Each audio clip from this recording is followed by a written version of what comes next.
Good morning friends. आज के इस लेक्चर में हम लोग DPP 5 का जो प्रॉब्लम्स पूछा गया है उसे बतलाएंगे, कंप्लीट करेंगे और एक छोटा सा कॉन्सेप्ट है उसका हम लोग डिस्कशन करेंगे। Motion of a charged particle in uniform electric field. और फ्रेंड्स, आज आपका टास्क रहेगा DPP 4, जिसे आप फिर इसी एनर्जी और इंटरेस्ट के साथ बनाइए और इवनिंग तक हमारे व्हाट्सएप नंबर पे जो प्रॉब्लम का लिस्ट है शेयर कर दीजिए, ताकि अगले क्लास यानी कल के लेक्चर में आपका ये टॉपिक थ्योरेटिकली और न्यूमेरिकली 100% कंप्लीट हो जाए। तो परसों हम लोग न्यू टॉपिक स्टार्ट कर पाएंगे और इसी दरमियान एक टेस्ट लेंगे। टेस्ट का डेट हम क्लियर नहीं कर रहे हैं, लेकिन आप टेस्ट की तैयारी करना शुरू कर दीजिए। 2 टेस्ट लेंगे हम एक दिन बीच करके। पहला टेस्ट कूलम्स लॉ का बिल्कुल न्यूमेरिकल पोर्शन होगा, आप अच्छे लेवल का प्रिपरेशन कीजिएगा, और दूसरा इलेक्ट्रिक फील्ड का। तो आप पहले कूलम्स लॉ को अच्छे से रिवाइज कर लीजिए और इलेक्ट्रिक फील्ड को भी साथ साथ रिवाइज करते चलिएगा। दोनों टेस्ट एक दिन के गैप पे हम लेंगे, इसलिए तैयारी अच्छे से करना अब शुरू कर दीजिए। आइए हम लोग आज के लेक्चर में पहले जो एक छोटा सा कॉन्सेप्ट है, concept of motion of a charged particle in uniform electric field, इसका डिस्कशन कर लें। फ्रेंड्स, यह कंसेप्ट बिल्कुल 11th के प्रोजेक्टाइल मोशन की तरह है, एकदम आइडेंटिकल है। क्या था प्रोजेक्टाइल मोशन? जब किसी पार्टिकल को आप हॉरिजॉन्टल के साथ किसी एंगल थीटा पे फेंकते हैं और अगर उस पे सिर्फ ग्रेविटी फोर्स काम कर रहा होता है, तो उस पार्टिकल का जो मोशन है उसे हम प्रोजेक्टाइल मोशन कहते हैं। वह पार्टिकल जो पाथ फॉलो करता है अपने मोशन के दौरान, जो ट्रेजेक्ट्री उसकी होती है, वह पैराबोला होता है। एकदम वही बात यहां पर भी है। वहां एक पार्टिकल की बात कर रहे थे, यहां चार्ज्ड पार्टिकल की बात कर रहे हैं। वहां ग्रेविटेशनल फील्ड के अंदर बात कर रहे थे, यहां इलेक्ट्रिक फील्ड के अंदर बात करेंगे। वहां ग्रेविटेशनल फोर्स के प्रेजेंस में स्टडी किया गया था, यहां इलेक्ट्रिक फोर्स के प्रेजेंस में स्टडी करेंगे। वहां भी आपका पार्टिकल जो पाथ, जो ट्रेजेक्ट्री फॉलो किया था, वो पैराबोलिक था। यहां भी आपका चार्ज पार्टिकल जब इलेक्ट्रिक फील्ड में मोशन करेगा इलेक्ट्रिक फील्ड के परपेंडिकुलर, तो वह पैराबोलिक पाथ ही फॉलो करने वाला है। इन शॉर्ट, हमारा प्रोजेक्टाइल मोशन 11th का और 12th का ये कॉन्सेप्ट ऑलमोस्ट आइडेंटिकल है और बहुत सिंपल है। आप सुनना समझना शुरू कीजिए। देखिए, इसके फर्स्ट पॉइंट की बात करते हैं। पहले कंसेप्ट डिस्कस कर लेते हैं, फिर DPP 5 के प्रॉब्लम की बात करेंगे। मेन ये सेशन प्रॉब्लम सेशन है, तो थ्योरेटिकल ये जो पोर्शन है उसको फिनिश कर लेंगे, तो आज हम सारा प्रॉब्लम जो डाउट है क्लियर कर सकेंगे। सबसे पहले एक कोऑर्डिनेट सिस्टम बनाते हैं।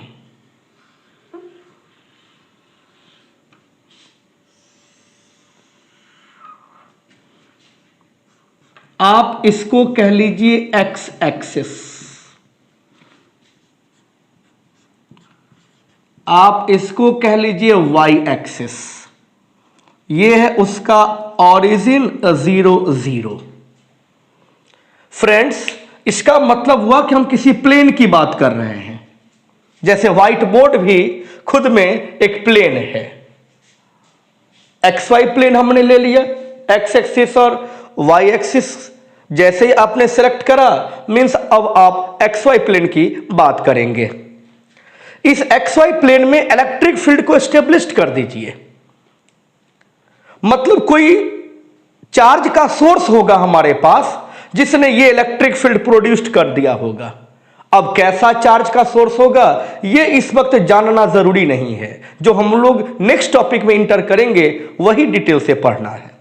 लेकिन ऐसा इलेक्ट्रिक फील्ड चाहिए जो यूनिफॉर्म हो, मींस उस इलेक्ट्रिक फील्ड के अंदर किसी भी पॉइंट पे हम जाएं तो न मैग्नीट्यूड उसका वेरी कर रहा हो, न डायरेक्शन उसका वेरी कर रहा हो, मैग्नीट्यूडनली और डायरेक्शनली दोनों हर पॉइंट पे सेम हो, तब उसको हम यूनिफॉर्म इलेक्ट्रिक फील्ड कहते हैं। और इसको रिप्रेजेंट करने के लिए कुछ लाइंस का यूज करते हैं, जो स्ट्रेट लाइंस होगा, पैरेलल होगा और इक्वी डिस्टेंस होगा। तो हम इसको यहां पर रिप्रेजेंट करते हैं। हम वाई डायरेक्शन में इलेक्ट्रिक फील्ड तैयार करना चाहते हैं, तो आप क्या कीजिए, कुछ स्ट्रेट लाइन खींचिए वाई एक्सिस के पैरेलल। फ्रेंड्स, इस बात का ध्यान रखकर कि ये स्ट्रेट लाइंस है, ये पैरेलल लाइंस है, और लाइंस के बीच का जो गैप है वह भी इक्वल है। लाइन के बीच का गैप भी इक्वल है, लाइन एक दूसरे के पैरेलल है, और लाइन आपका स्ट्रेट है। और इसमें आप एरो सेट कर दीजिए जो इलेक्ट्रिक फील्ड के डायरेक्शन को रिप्रेजेंट करेगा। इलेक्ट्रिक फील्ड को आप वेक्टर ई से रिप्रेजेंट कर लीजिए। तो ये जो आप एक रिप्रेजेंटेशन देख रहे हैं, यह यूनिफॉर्म इलेक्ट्रिक फील्ड को रिप्रेजेंट करता है। तो आप कह सकते हैं ये आपका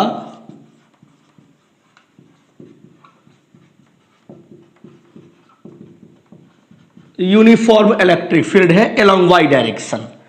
आप इस इलेक्ट्रिक फील्ड के अंदर किसी भी पॉइंट पे होंगे तो आप पे जो इलेक्ट्रिक फील्ड का असर होगा वह इक्वल इन मैग्नीट्यूड और अपोजिट इन डायरेक्शन होगा। इस बात को बिल्कुल ध्यान रखिएगा कि ऐसा electric field point charge produce नहीं कर सकता है, लेकिन कोई तो चार्ज का सोर्स होगा जो ऐसा इलेक्ट्रिक फील्ड प्रोड्यूस कर सकता है। तो वो हम लोग बाद में डिस्कस करेंगे। अभी हमको उसके सोर्स से कोई लेना देना नहीं है, हमें तो मतलब है इलेक्ट्रिक फील्ड से। तो क्या फ्रेंड्स, हम लोगों ने यूनिफॉर्म इलेक्ट्रिक फील्ड तैयार कर लिया, रिप्रेजेंट करने का तरीका भी सीख लिया। अब हम चार्ज पार्टिकल एक लेते हैं और इस इलेक्ट्रिक फील्ड के अंदर उसके मोशन का स्टडी करते हैं कि जब किसी चार्ज पार्टिकल को इलेक्ट्रिक फील्ड में हम फेंक देते हैं तो उस पर क्या प्रभाव पड़ता है, उसका मोशन कैसा दिखता है। तो इसके लिए आप क्या कीजिए, ओरिजिन पर एक पार्टिकल ले लीजिए जिसका मास m और जिसका चार्ज q है।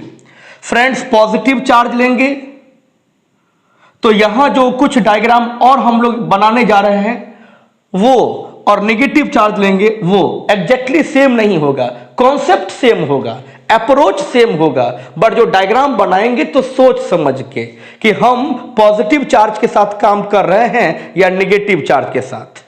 तो इस वक्त मैंने एक पार्टिकल ओरिजिन पे ले लिया है जिसका मास m है और जिसका चार्ज q है। अभी उसको हम पकड़ के रखे हैं, लेकिन हमारा जो मकसद है आज का डिस्कशन करने का, जो कंसेप्ट है, जो मुद्दा है, वह इस चार्ज पार्टिकल को जब इलेक्ट्रिक फील्ड में फेंक देंगे तब उसका मोशन कैसा होता है। तो आइए हम ये कह लेते हैं एट t बराबर 0 particle is at the origin. t बराबर 0 पे आपका पार्टिकल ओरिजिन पे है। आपका पार्टिकल कैसा है, मास ऑफ पार्टिकल m है, चार्ज ऑफ पार्टिकल q है, नेचर ऑफ चार्ज पॉजिटिव है। कहानी को इस बात से मतलब है, और हम इस पॉइंट को कहेंगे फ्रेंड्स एंट्री पॉइंट। मतलब ये कि आपका चार्ज पार्टिकल इस इलेक्ट्रिक फील्ड में इंटर करेगा इस पॉइंट से। इलेक्ट्रिक फील्ड कहां से कहां तक है फ्रेंड्स, तो यहां से लेकर के आपका इलेक्ट्रिक फील्ड यहां पर है। यहां के बाद हमारा इलेक्ट्रिक फील्ड समाप्त हो जाने वाला है।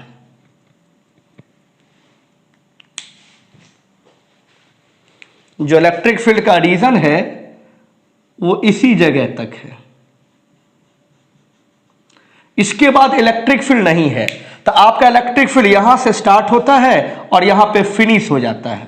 तो इलेक्ट्रिक फील्ड का एक्सटेंशन कहां से कहां तक है, तो इस जगह से इस जगह तक। इस पॉइंट को आप O कह लीजिएगा, इस पॉइंट को आप A कह लीजिए, तो कह सकते हैं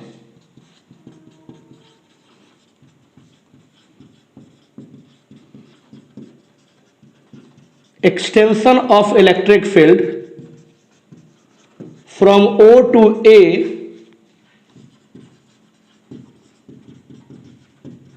along x axis. x direction में, x एक्सिस के अलोंग आपका जो इलेक्ट्रिक फील्ड मिलेगा, आपने जो इलेक्ट्रिक फील्ड स्टेब्लिश कर रखा है वह O पॉइंट से लेके A पॉइंट तक। तो O पॉइंट से लेके A पॉइंट तक जो लेंथ होगा उसको हम लोग एक पैरामीटर दे देते हैं, L से रिप्रेजेंट कर लेते हैं।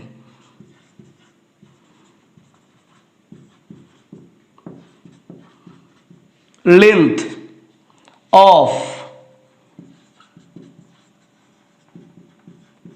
एक्सटेंशन ऑफ इलेक्ट्रिक फील्ड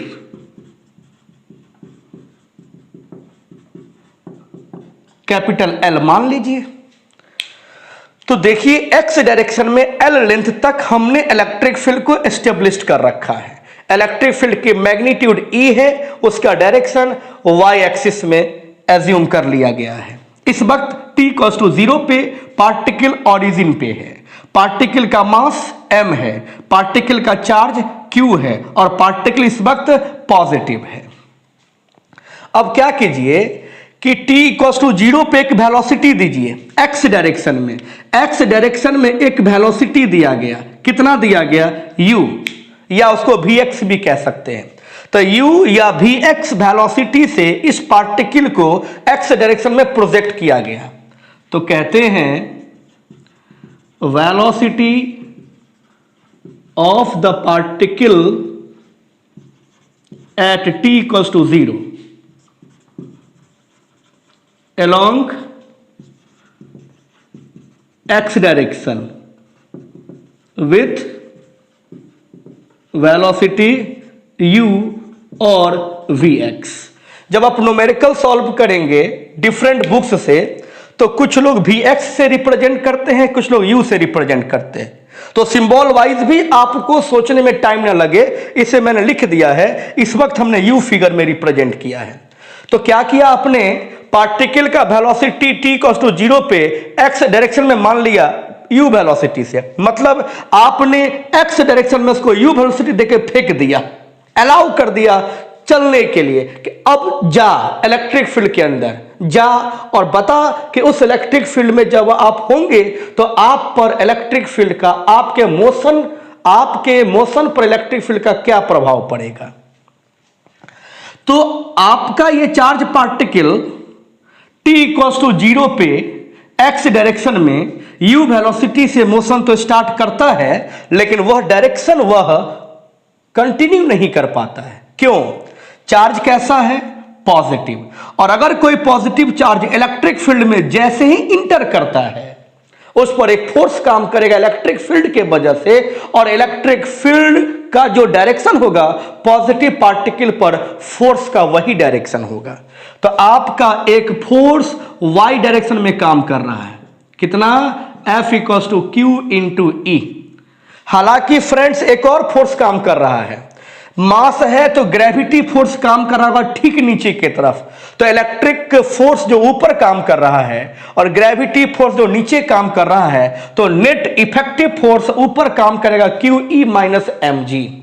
लेकिन फ्रेंड्स आपको ये बात समझना चाहिए कि इस केस में मतलब इलेक्ट्रिक फोर्स के केसेस में, इलेक्ट्रिक फोर्स की बात जहां भी करेंगे, इलेक्ट्रिक फोर्स का जो मैग्नीट्यूड होता है वह ग्रेविटी फोर्स के कंपैरिजन में बहुत ज्यादा होता है। इतना ज्यादा होता है कि जब आप इलेक्ट्रिक फोर्स को ग्रेविटी फोर्स के साथ प्लस या माइनस करेंगे तो उसके रिजल्ट पे बहुत असर नहीं पड़ता है। यानी QE-mg इक्वल्स ऑलमोस्ट QE। कभी QE प्लस mg करना पड़े तब भी ऑलमोस्ट QE ही दिखेगा वह। तो ग्रेविटी फोर्स को इस पूरे थ्योरी में इग्नोर कर दिया गया है। लेकिन हाँ फ्रेंड्स, जब आप कुछ न्यूमेरिकल सॉल्व कर रहे होंगे तो वहां आप ग्रेविटी फोर्स को अचानक इग्नोर मत कर दीजिएगा, क्वेश्चंस के कंडीशन का स्टडी कीजिएगा। लेकिन हम इस कॉन्सेप्ट का डिस्कशन करने के दौरान एनसीईआरटी भी कहती है कि आप इस फोर्स को इग्नोर कर दीजिए। तो हम यहां पर कह सकते हैं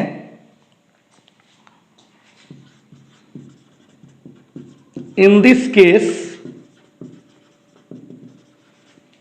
gravity force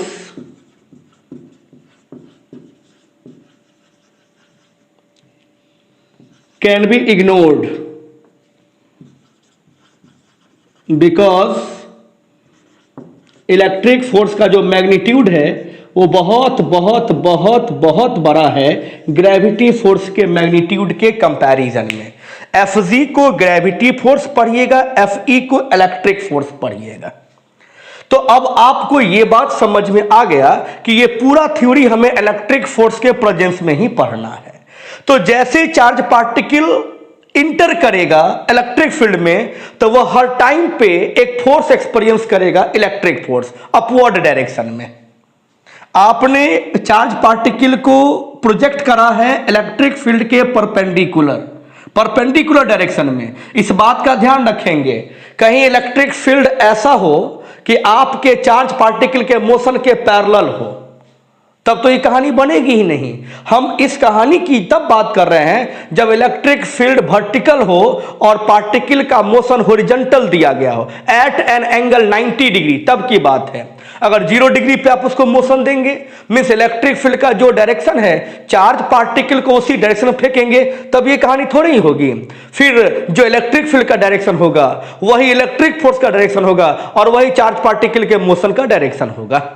तो हम इस बात को ध्यान रखें कि इस थ्योरी का स्टडी कर रहे हैं एट एन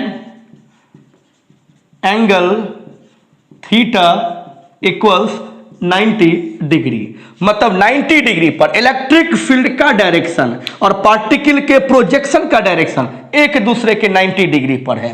ये पूरी कहानी जो हम लोग डिस्कस करने जा रहे हैं इसी सिचुएशन के अंदर।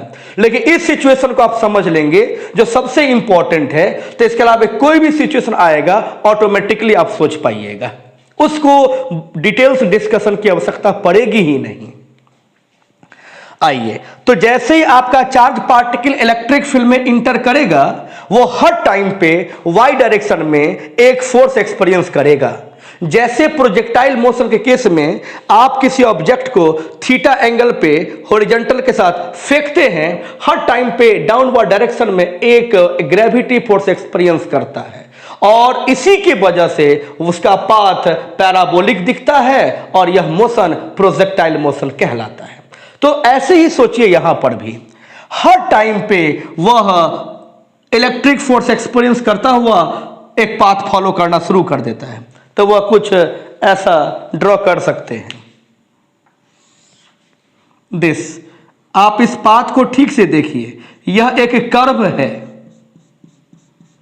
और यह कर्व आपके इलेक्ट्रिक फोर्स के वजह से बना है। ये एक पॉइंट है फ्रेंड्स, इस पॉइंट को हम कह देंगे एग्जिट पॉइंट। ये वो पॉइंट है जहां से आपका पार्टिकल इलेक्ट्रिक फील्ड से बाहर निकल रहा है और जहां से पार्टिकल इलेक्ट्रिक फील्ड से बाहर निकलेगा फ्रेंड्स, वहां के बाद वो जिस डायरेक्शन में जा रहा होगा उसका पाथ स्ट्रेट लाइन हो जाएगा। इलेक्ट्रिक फील्ड के समाप्त हो जाने पर वह जिस किसी भी डायरेक्शन में जा रहा होगा उसी डायरेक्शन को मेंटेन करेगा इनर्शिया के कारण, बट वो स्ट्रेट लाइन पाथ होगा। लेकिन जब तक वो इलेक्ट्रिक फील्ड के अंदर होगा, इस पॉइंट को हम बी कह लेते हैं। भाई आप ओ से मोशन देते हैं और आपका इलेक्ट्रिक फील्ड ए तक है, तो ओ से ए के बीच जब तक मोशन करता रहेगा वह एक पाथ को फॉलो करेगा और वह जो पाथ फॉलो करेगा ये पाथ आपका पैराबोलिक है, पैराबोला है। हम लोग अभी इसको भी प्रूफ करेंगे कि हम कैसे समझें कि ये जो path followed by charge particle है यह पैराबोलिक ही है। लेकिन जब तक हम लोग थ्योरेटिकल रिजल्ट पे नहीं पहुंचते हैं, मैथमेटिकली हम रिजल्ट डिराइव नहीं कर लेते हैं, आप यहां की सारी बातों को अपने प्रोजेक्टाइल मोशन से कंपेयर करके सब बातों को कंक्लूड कर सकते हैं। तो जैसे ही पार्टिकल को आपने प्रोजेक्ट करा, वह जब तक इलेक्ट्रिक फील्ड के अंदर होगा, हर टाइम पे अपवर्ड डायरेक्शन में उस पर इलेक्ट्रिक फोर्स काम करेगा और फाइनली उसका पाथ इलेक्ट्रिक फील्ड के अंदर पैराबोलिक दिखेगा। ये इलेक्ट्रिक फील्ड का एंड पॉइंट है, यहां से पार्टिकल एग्जिट कर रहा है और पार्टिकल जिस डायरेक्शन में एग्जिट करेगा वह डायरेक्शन उसका स्ट्रेट लाइन पाथ कंटिन्यू उसको मेंटेन करता रहेगा। हालांकि ये सब जो एक्सपेरिमेंट होता है वह सब एक्सपेरिमेंट किसी हमारे रिजल्ट्स को ऑब्टेन करने के लिए, तो कहीं पर एक प्लेट लगा हुआ रहता है, उस प्लेट को ये इलेक्ट्रॉन जाकर के हिट करता है, ये चार्ज पार्टिकल जाके हिट करता है। ये जो चार्ज पार्टिकल वो इलेक्ट्रॉन हो सकता है, अदर कोई चार्ज पार्टिकल हो सकता है। तो यह एक टारगेट प्लेट मान लीजिए, इस टारगेट प्लेट को इलेक्ट्रॉन जाके हिट किया, अब वहां पर हम उसका नया कोई स्टडी कर रहे होंगे। तो ये सब स्टडी पर्पस के लिए होता है। तो किस स्टडी पर्पस के लिए है उससे लेना देना नहीं है, हमको तो बस इलेक्ट्रिक फील्ड के अंदर की बहुत सारी बातों को समझना है। तो ये जो हमने ड्रॉ किया उसको हम लिख देते हैं टारगेट।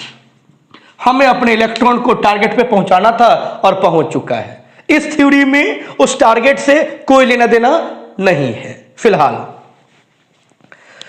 तो जैसे ही किसी चार्ज पार्टिकल को इलेक्ट्रिक फील्ड में आप किसी वेलोसिटी के साथ प्रोजेक्ट करते हैं 90 डिग्री पर, तो वह इलेक्ट्रिक फोर्स के वजह से एक पाथ फॉलो करता है जो पैराबोलिक होता है। अब आप हमें बताइए कि अगर इलेक्ट्रिक फील्ड इसी डायरेक्शन में हम रखे होते, ग्रेविटी फोर्स को इग्नोर कर देते और यहां से एक्स डायरेक्शन में पार्टिकल को प्रोजेक्ट करते, तो वह पॉइंट ए उसका एग्जिट पॉइंट होता, उसी डायरेक्शन में आगे बढ़ता हुआ निकल जाता इलेक्ट्रिक फील्ड से।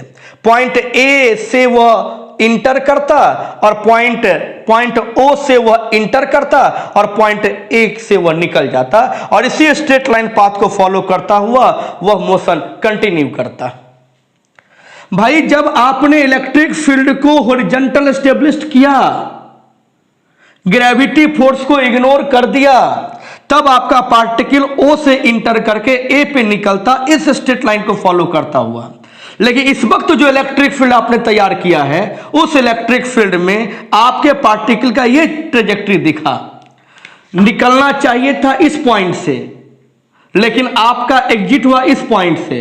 तो वाई डायरेक्शन में कुछ ना कुछ डिफ्लेक्शन हुआ, कुछ ना कुछ डेविएशन हुआ। तो टोटल, इसको कहते हैं total deviation in the trajectory with in electric field कितना हुआ, यह एक इंपॉर्टेंट टास्क है। इस डेरिवेशन का फ्रेंड्स दो ही टारगेट है।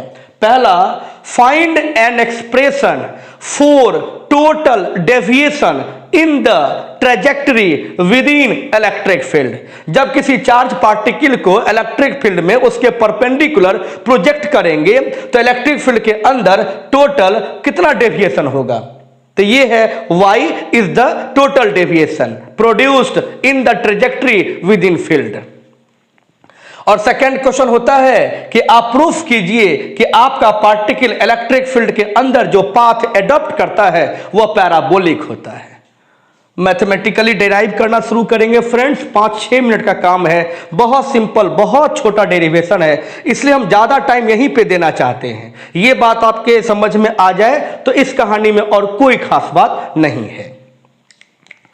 तो फ्रेंड्स हम टोटल डेविएशन कैलकुलेट करना चाहते हैं, तो टोटल डेविएशन डायरेक्ट भी कैलकुलेट कर सकते हैं, या हम t बराबर 0 पे पार्टिकल को यहां मानते हैं, t पे मानते हैं पार्टिकल किसी पॉइंट यहां से पार कर रहा होगा और उसी पॉइंट पे हम डेविएशन कैलकुलेट कर लेते हैं और उसी फॉर्मूला को थोड़ा एक्सटेंड करेंगे तो टोटल डेविएशन मुझे मालूम चल जाएगा, या टोटल डेविएशन डायरेक्ट भी निकाल लें, कोई प्रॉब्लम नहीं है। तो इंफॉर्मेशन थोड़ा आगे बढ़ाते हैं, अब और थोड़ा समझिए। तो हमने मान लिया इस केस में ग्रेविटी फोर्स को बहुत कमजोर इलेक्ट्रिक फोर्स के कंपैरिजन में, तो उसको इग्नोर कर दिया गया। अच्छा बताइए फ्रेंड्स, t बराबर 0 पे y डायरेक्शन में उसकी क्या वेलोसिटी है, तो आप कहिएगा एट t बराबर 0 velocity along y direction equals to 0। Velocity along y direction का मतलब क्या है, वर्टिकल वेलोसिटी। तो फ्रेंड्स t इक्वल्स टू 0 पे जो भी वेलोसिटी आप अपने चार्ज पार्टिकल को दिए वो किस डायरेक्शन में, कंप्लीटली अलोंग x डायरेक्शन। तो आपने जो वेलोसिटी दिया वो x में दिया, तो आपका वेलोसिटी y में कितना हो जाएगा उस टाइम पे, 0 हो जाएगा। x में जो वेलोसिटी दिया उसको आपने u मान लिया, velocity along x axis u, और वेलोसिटी यानी जो वर्टिकल कंपोनेंट है उसको तो 0 होना ही है क्योंकि इसके साथ वो 90 डिग्री पर है। तो t इक्वल्स टू 0 पे जो कुछ इंफॉर्मेशन चाहिए था वो हम लोग ले लिए। अब ऐसा करते हैं कि t इक्वल्स टू किसी टाइम t पे सोचते हैं कि वह फील्ड के अंदर किसी पॉइंट पे होगा, तो वह उसकी पोजीशन क्या है, x डायरेक्शन में कितना डिस्टेंस ट्रेवल कर लिया और y डायरेक्शन में कितना डिस्टेंस ट्रेवल कर लिया, मींस x में कितना आगे बढ़ गया और y में कितना डेविएशन हो गया। पहले हम किसी टाइम t के लिए बात करना चाहते हैं, फिर हम लोग बात कर लेंगे कि कंप्लीट फील्ड को क्रॉस उसने कितने टाइम में करा, उस टाइम पे टोटल डेविएशन कितना हुआ। तो आइए थोड़े डिस्कशन की नीड है। Now at t equals to t,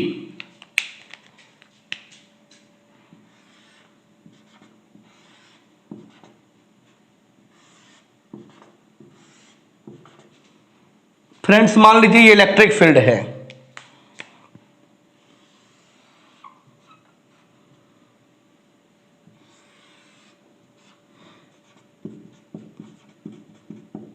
ये y एक्सिस है, ये x एक्सिस है, ये ऑरिजिन है। पार्टिकल यहां से इंटर किया और यहां से एग्जिट करने वाला है। तो हम मान लेते हैं ये एक पॉइंट है P at t equals to t। अब यहां से एक प्रोजेक्शन x एक्सिस पे कीजिए और इस डिस्टेंस को x मान लीजिए, और ये जो देख रहे हैं आप यहां से लेके यहां तक इसको आप y मान लीजिए। ये है आपका yt, total deviation with in electric field, और इसको मैंने y मान लिया, deviation in the trajectory at any time t। तो इस टाइम पे उसमें कितना डेविएशन प्रोड्यूस्ड हुआ ये कैलकुलेट कर लेते हैं। तो आइए अब इस फिगर को हम मिटा देते हैं, इसका ऑलमोस्ट काम हो गया।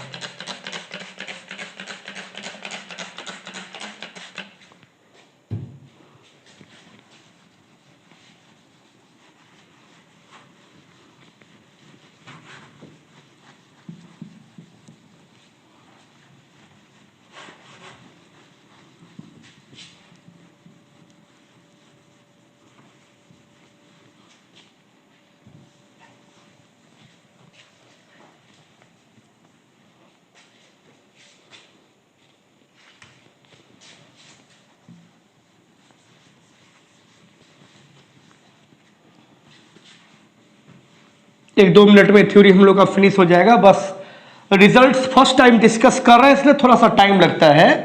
ये मन में एक बात रहती है कि हर पॉइंट ऑफ व्यू से डिस्कस कर लें ताकि आप इसे जब न्यूमेरिकल्स में देखें, थोड़ा न्यूमेरिकल्स में तो चेंज रहता ही है, वो चेंज भी फटाफट समझ में आ जाए। आइए हम कैलकुलेट करते हैं। पॉइंट नंबर 2 मान लीजिए, position of charged particle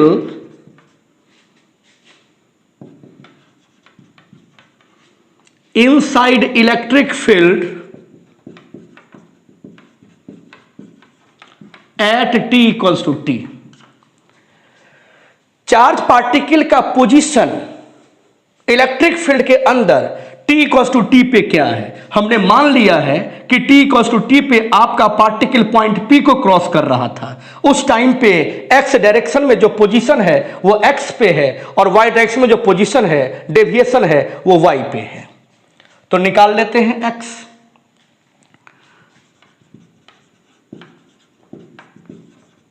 plane में बात कर रहे हैं हम लोग तो एक्स वाई डायरेक्शन की बात सेपरेटली करना होगा।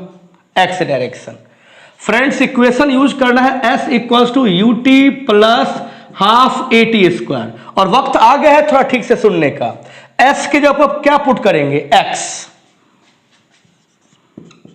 u initial velocity at t equals to 0, initial velocity at t equals to 0 u लिखिए या vx लिखिए, vx लिख देते हैं, प्लस अब फ्रेंड्स हाफ ए टी तो टी रहेगा, हाफ तो हाफ रहेगा, ए पर सोचना चाहिए। क्या आपको प्रोजेक्टाइल मोशन याद है? जब किसी पार्टिकल को हॉरिजॉन्टल के साथ किसी एंगल थीटा पे फेंकते हैं और उसके मोशन के दौरान उस पर सिर्फ ग्रेविटी फोर्स काम करता है, अलावे कोई फोर्स की बात नहीं करेंगे, तो उस पार्टिकल के मोशन को प्रोजेक्टाइल मोशन कहते हैं। तो ऐसे मोशन में पार्टिकल का एक्सेलरेशन एक्स डायरेक्शन में क्या होता है? तो जो भी फोर्स काम कर रहा था वो वाई में काम कर रहा था, डाउनवर्ड, इसको वाई मान लिया। तो एक्स में उस पे एक्सेलरेशन कितना था? एक्सेलरेशन होने का मतलब है उस डायरेक्शन में फोर्स का होना। तो बतलाइए कि एक्स डायरेक्शन में कोई फोर्स काम कर रहा था क्या? तो जवाब था नहीं। तो जब फोर्स नहीं काम कर रहा था तो एक्सेलरेशन भी नहीं होगा, और एक्सेलरेशन नहीं होगा तो वेलोसिटी उस डायरेक्शन में कांस्टेंट रह जाएगा from start to the and.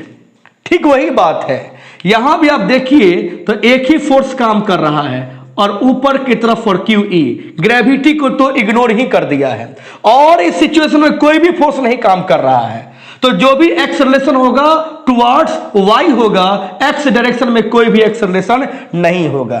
तो कह सकते हैं कि x डायरेक्शन का फोर्स 0 है, इसलिए x डायरेक्शन का जो एक्सेलरेशन है वो भी क्या हो जाएगा? 0। इसका मतलब है कि जो वेलोसिटी है x डायरेक्शन का वो हो जाएगा constant. Means t equals to 0 पे x डायरेक्शन के वेलोसिटी को आपने vx से रिप्रेजेंट किया है, तो t इक्वल्स टू t पे भी अगर आपको वेलोसिटी x डायरेक्शन का पुट करना होगा तो vx ही पुट कीजिएगा। लेकिन फिलहाल ये टर्म हो गया 0, a के 0 होने के वजह से तो आपका, अच्छा ये t टाइम छुटा हुआ है, t लिख दिया, ये आपने 0 कर दिया। एक बार फिर से x के जगह पर क्या लिखेंगे? x, u की जगह पर क्या लिखेंगे? vx, टी की जगह पर क्या लिखेंगे? टी प्लस प्लस एक्सेलरेशन 0 है क्योंकि उस डायरेक्शन में कोई फोर्स नहीं काम कर रहा है, तो ये पूरा टर्म हो जाएगा 0। x equals to V X into T, ये है उसका पोजीशन t टाइम पे x डायरेक्शन में। यहां t भी निकाल के रख लीजिए, काम आने वाला है, v upon x upon V X, equation 1। Friends now along y direction, अब y डायरेक्शन की बात सोचते हैं तो फिर एस वाई इक्वल्स टू, पहले तो हम लिखें, फिर S equals to U T plus half A T square पर ही थिंक करना होगा, लेकिन y डायरेक्शन में थिंक करना होगा। तो हम ऐसा एक लाइन लिख लेते हैं, वहां तो डायरेक्टली भी कर लिए थे। एस वाई टी टाइम तक y डायरेक्शन में कितना डेविएशन प्रोड्यूस्ड हुआ, इस y को लिखेंगे हम y डायरेक्शन में इनिशियल वेलोसिटी क्या था? तो y डायरेक्शन में उसकी इनिशियल वेलोसिटी 0 थी। यहां पर देखिए y डायरेक्शन में उसकी वेलोसिटी 0 है। ये t इक्वल्स टू 0 का मतलब इनिशियल वेलोसिटी होता है। सिंबल पे u पे v पे ना जाएंगे, t इक्वल्स टू 0 पे जाएंगे। t इक्वल्स टू 0 का मतलब इनिशियल वेलोसिटी, ये वेलोसिटी y डायरेक्शन का उस टाइम पे 0 था, तो हमने लिख दिया 0 into T plus half. Acceleration y direction में होगा क्योंकि y डायरेक्शन में फोर्स काम कर रहा है, फोर्स एक्सेलरेशन प्रोड्यूस करता है, कितना? तो अभी हम a मान लेते हैं, फिर लिखते हैं और टाइम t। अब फोर्स काम कर रहा है इलेक्ट्रिक फोर्स QE, और उसको अगर एक्सेलरेशन से रिलेट करेंगे तो Newton second law of motion ma से कंपेयर कीजिए, QE इक्वल्स टू ma। तो यहां से a निकालिएगा तो हो जाएगा QE बाई m, तो y equals 0 plus half QE by m into T square. यहां से आगे बढ़ते हैं, यहां लिखते हैं y equals half QE by m into T square. This is position of particle within electric field at any time t along y direction। अब equation 1 और 2 को सिंप्लीफाई कीजिए। किस बात के लिए? दो बात के लिए कि इस टाइम तक उसमें कितना डेविएशन प्रोड्यूस्ड हुआ और इसका पाथ कैसा है। आप यहां से यहां तक स्टडी कर रहे हैं, मतलब पूरे पाथ का स्टडी कर रहे हैं। वो पैराबोलिक है, स्ट्रेट लाइन है, इलिप्स है, कैसा है। तो half Q E by M, T के जगह पर X by V X put कर सकते हैं। स्क्वायर है, स्क्वायर कीजिए, Q E upon 2m V X square, इसको अलग करके लिखते हैं एक्स स्क्वायर। फ्रेंड्स देखिए, हम कहते हैं this is an equation of parabola. ये पैराबोला के इक्वेशन है।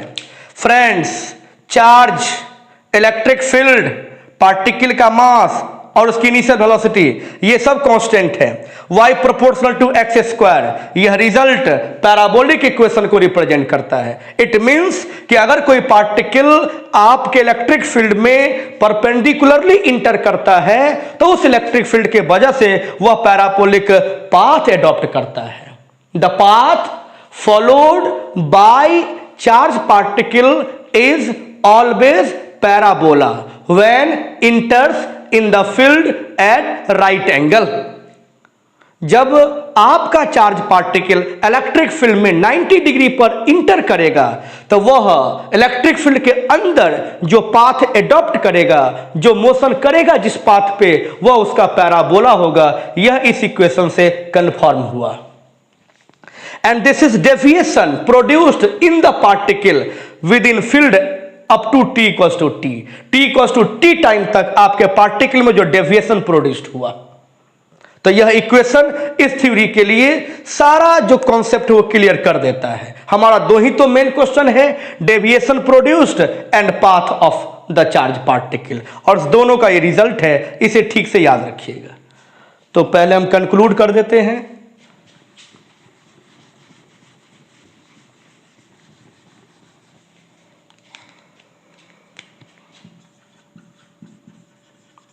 Conclusion,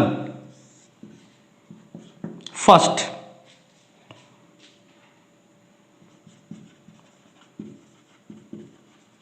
path followed by the charged particle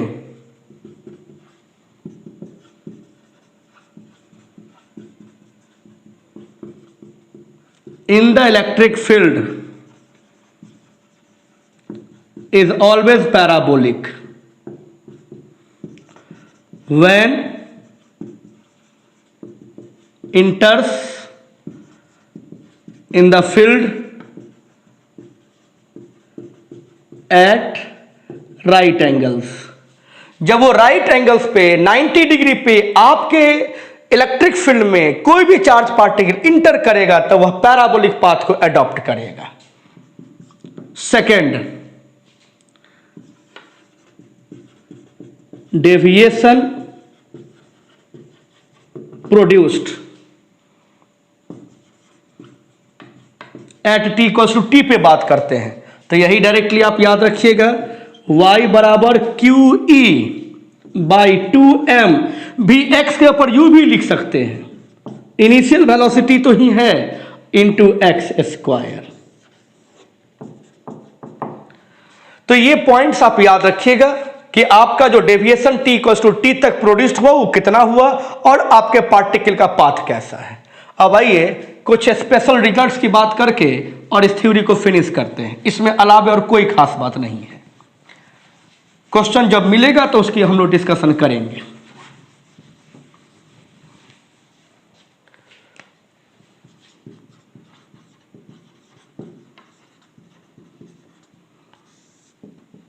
special results, first,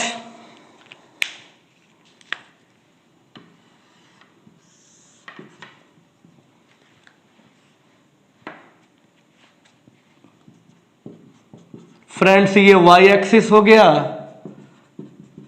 ये एक्स एक्सिस हो गया, ऑरिजिन हो गया।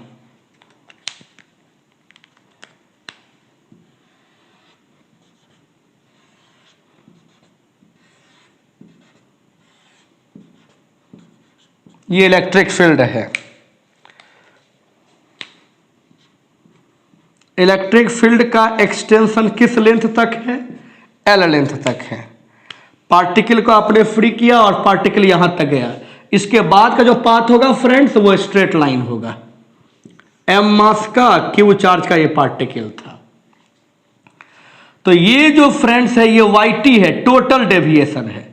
मुझे टोटल डेविएशन अब फाइंड करना चाहिए, ये काफी इंपॉर्टेंट है।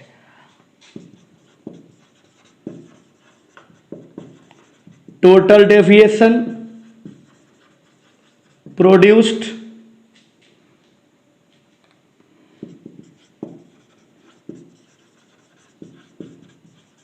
in the trajectory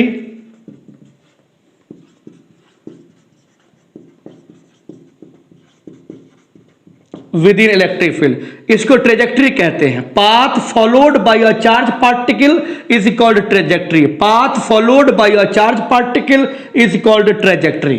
ये ट्रेजेक्ट्री आपका पैराबोलिक है। तो कितना हो जाएगा? तो फ्रेंड्स क्या चेंज होगा? एक्स ही तो चेंज होगा, एक्स रिप्लेस कर दीजिए। तो यहां पर जो टाइम लगेगा इस टाइम को कह लेते हैं capital T. At T equals to capital T means total time electric field के अंदर जो मोशन किया।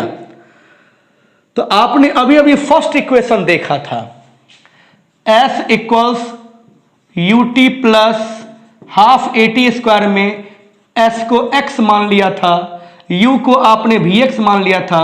t टाइम तक स्टडी किए थे, एक्सेशन 0 था तो x equals vx into T हुआ था, तो t equals x upon vx था। तो अब t की जगह पर कैपिटल T का यूज करेंगे हम। x पहले x लेंथ तक इलेक्ट्रिक फील्ड को आपने एज्यूम करा था, अब आप l लेंथ की बात कर रहे हैं तो x जगह पर l हो जाएगा। और वेलोसिटी जो दिया था आपने एट टी इक्वल्स टू 0 पर, जिसको vx तो vx या u जो कह सकते हैं आप वो ले लीजिए। तो टाइम की जगह पर कैपिटल T पुट कीजिए और कैपिटल T की जगह पर L/U पुट कर दीजिए, कहानी खत्म हो गई। देखिए आपका यहां पे धुंधला सा इक्वेशन दिख रहा है, half Q E by M T. ये टी बदल जाएगा कैपिटल टी में और कैपिटल टी में बदल जाएगा तो ये रिजल्ट आ जाएगा। यानी पहले जो आप x बाई वी एक्स लिखा करते थे, x के जगह पर l हो जाएगा और vx के ऊपर vx लिखिए, u लिखिए। मतलब ये इक्वेशन अब आपका ऐसा दिखेगा, half Q E by M L upon U का स्क्वायर। इसी को थोड़ा अरेंज करके लिख लेना चाहिए, 2m u square into L square, जैसे आप याद रख सकते हैं। तो फ्रेंड्स एक बात हो गई जो कि सबसे इंपॉर्टेंट है। अब दूसरा पॉइंट, हम वो सारा पॉइंट इस वक्त डिस्कस कर लेना चाहते हैं कि इसका जब न्यूमेरिकल्स आए तो आपको कोई प्रॉब्लम ना हो।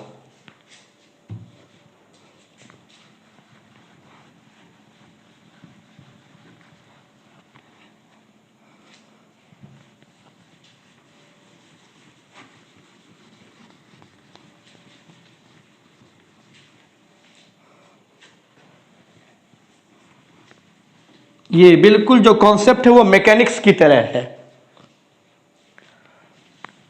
यहां पर एडवांस लेवल का जो क्वेश्चन बनाएंगे तो उसके पहले हम लिखेंगे भी इसको, concept of electrostatics plus mechanics. इस आर्टिकल के क्वेश्चन को बिना मैकेनिक्स के हेल्प से नहीं बना सकते हैं, हम डिस्कस करेंगे आगे प्रॉब्लम्स के थ्रू।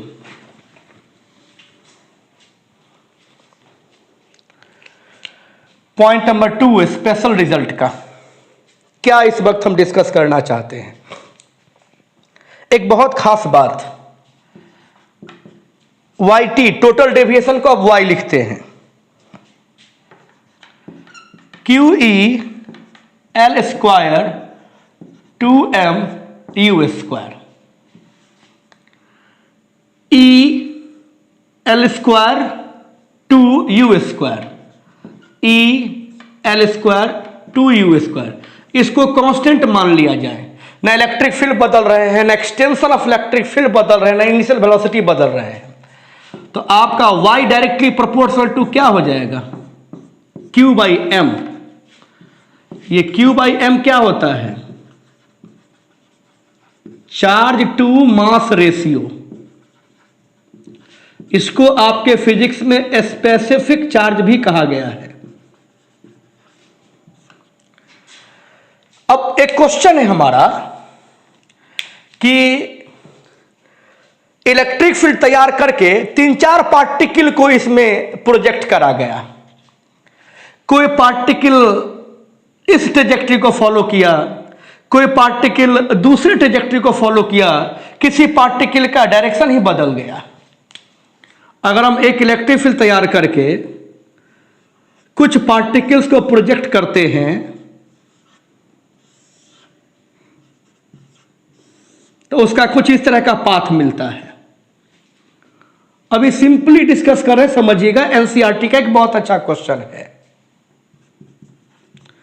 तो अगर यहां पे एक इलेक्ट्रिक फील्ड तैयार किया गया है, वो इलेक्ट्रिक फील्ड अब हम लोग दिखलाने की जरूरत नहीं समझते हैं, और उसमें हमने 3 पार्टिकल को उसके परपेंडिकुलर डायरेक्शन में प्रोजेक्ट कर दिया सेम वेलोसिटी से, सेम इलेक्ट्रिक फील्ड के अंदर, इलेक्ट्रिक फील्ड का एक्सटेंशन भी सेम लेंथ तक है। तो कहता है बताइए कौन सा पार्टिकल ज्यादा डेविएट करेगा, या किस पार्टिकल का चार्ज टू मास रेशियो ज्यादा होगा, या किस पार्टिकल का स्पेसिफिक चार्ज ज्यादा होगा। तो फ्रेंड्स, उस पार्टिकल का चार्ज टू मास रेशियो ज्यादा होगा जिसका डेविएशन ज्यादा होगा। डेविएशन जिसका ज्यादा होगा, अभी इस फिगर में ऐसा कोई मेजर करने लायक बात नहीं है, इसे फिगर को देख के आप जज मत कीजिएगा। किसी पार्टिकल का x के साथ डेविएशन इतना मिलेगा, किसी पार्टिकल का इतना मिलेगा, कोई इधर गया लेकिन इतना ही मिलेगा। तो देखिए कि एग्जिट पॉइंट पे आपका x डायरेक्शन के साथ वर्टिकल डिस्प्लेसमेंट कितना है, मीन्स डेविएशन किस पार्टिकल में कितना प्रोड्यूस्ड हुआ है। तो जिस पार्टिकल का डेविएशन ज्यादा होगा उस पार्टिकल का चार्ज टू मास रेशियो भी ज्यादा होगा। यानी Q बाई एम आपका मैक्सिमम होगा तब जब आपका Y मैक्सिमम होगा। और आपके एनसीईआरटी में जो क्वेश्चन दिया हुआ है उसको देख के आप समझ जाइएगा कि किसका Y मैक्सिमम है। जिसका Y मैक्सिमम है उसका चार्ज टू मास रेशियो भी मैक्सिमम होगा। दूसरी बात, अगर मेरा इलेक्ट्रिक फील्ड इस डायरेक्शन में काम कर रहा है तो बताइए आपका ये कौन सा चार्ज पार्टिकल है। तो कहिएगा कि पहला जो पार्टिकल, दूसरा जो पार्टिकल है वो पॉजिटिव है। क्यों? क्योंकि पॉजिटिव पार्टिकल उसी डायरेक्शन में फोर्स एक्सपीरियंस करेगा जिस डायरेक्शन में इलेक्ट्रिक फील्ड होगा। इलेक्ट्रिक फील्ड ऊपर की तरफ है तो यह भी फोर्स एक्सपीरियंस करेगा ऊपर की तरफ ही। लेकिन हम कह देंगे कि मेरा जो पार्टिकल 3 है वह निगेटिवली चार्ज पार्टिकल है, क्योंकि इलेक्ट्रिक फील्ड में negative charge particle opposite direction में फोर्स एक्सपीरियंस करता है। तो जिधर फोर्स एक्सपीरियंस करेगा उधर उसका मोशन दिखेगा, लेकिन मोशन इलेक्ट्रिक फील्ड के अंदर पैराबोलिक ही दिखेगा। तो यह भी एक पैराबोला है, यह भी पैराबोला है, यह भी पैराबोला है। तो यहां पर 2 तरह का क्वेश्चन अराइज होता है। पहला, पार्टिकल आपका कैसा है, पॉजिटिव की नेगेटिव, ये पूछ सकता है, आप देख के बता दीजिएगा। और दूसरा, आपके पार्टिकल में Y कितना है, या उस Y को देख के बताइए कि किसका चार्ज और मास रेशियो ज्यादा है। तो केवल देख के बता दीजिएगा। ये थ्योरी याद रखिएगा, ये बहुत कमाल का एक यहां पर कंक्लूजन है। तीसरा आखिरी पॉइंट यहीं पे डिस्कस कर लेते हैं। फ्रेंड्स, हमने ये कहा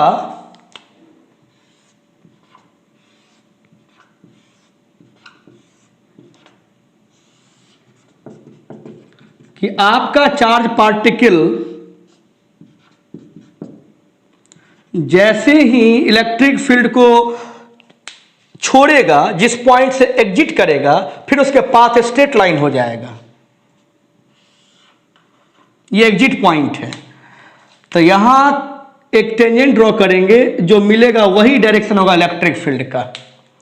तो कहता है कि बताइए ये जो पार्टिकल एग्जिट कर रहा है किसी पॉइंट P से, कितने एंगल पे कर रहा है, एक्स डायरेक्शन, आखिर कितना डेविएशन हुआ इन टर्म्स ऑफ एंगल आपको एक्सप्लेन करना है। दिस, ये आपका एक्स एक्सिस है, ये आपका थीटा कितना है। हमारे क्वेश्चन में कभी कभी इस थीटा से भी रहता है discussion.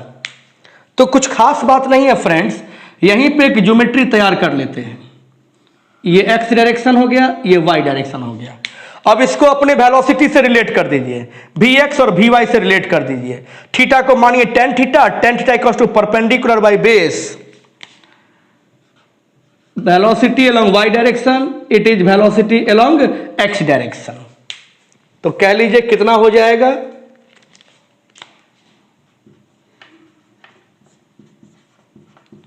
Ten theta perpendicular upon base tan theta. Velocity कितना हो जाएगा वाई डायरेक्शन में, तो वाई डायरेक्शन की जो वेलोसिटी हो जाएगी v equals u plus a t. हम बात कर रहे हैं एट द एग्जिट पॉइंट, तो u plus a t, u plus a t, u y direction का initial velocity 0, a t a, और जो टाइम लगा उसको t मान लीजिए, और वेलोसिटी x डायरेक्शन का तो थ्रू आउट कॉन्स्टेंट है। तो टेन थीटा, ए का मतलब क्यू ई बाई एम, नीचे u रहेगा, और t का मतलब t, tan theta equals to Q E, T के जगह पर क्या लिखिएगा आप जानते हैं, अगर यहां से लेकर के यहां तक का लेंथ l है और आपने इनिशियल वेलोसिटी दे रखा था u, तो आप t equals to L by U लिखिएगा। तो l आई u तो हो जाएगा u स्क्वायर। तो आप लिख सकते हैं यहां पर theta equals tan inverse Q E L upon M U square. Friends यहां पर बहुत ज्यादा डिस्कशन नहीं कर रहे हैं क्योंकि अपने सिलेबस उसकी नीड नहीं है, बस हमें रिजल्ट देने का जो कॉन्सेप्ट है वो होना चाहिए। तो मैक्सिमम इससे 3 क्वेश्चन अराइज हो सकता है। फर्स्ट, इसका पाथ पैराबोलिक है, उसका इक्वेशन दीजिए और वही इक्वेशन उसके टोटल डेविएशन को रिप्रेजेंट कर देगा। सेकंड, किसका चार्ज बाय मास रेशियो ज्यादा होगा और कौन सा पार्टिकल किस नेचर का है। और थर्ड, जब वो इंटर करेगा तो अपने एक्स डायरेक्शन किस एंगल पे इंटर करेगा वो बतलाना है। तो हम इस तरह से कैलकुलेट कर सकते हैं। तो ये हम लोग का कंसेप्ट था, concept of motion of a charge particle in uniform electric field. इसे आप रिवाइज कर लीजिए। अब हम लोग डीपीपी के प्रॉब्लम की बात करते हैं।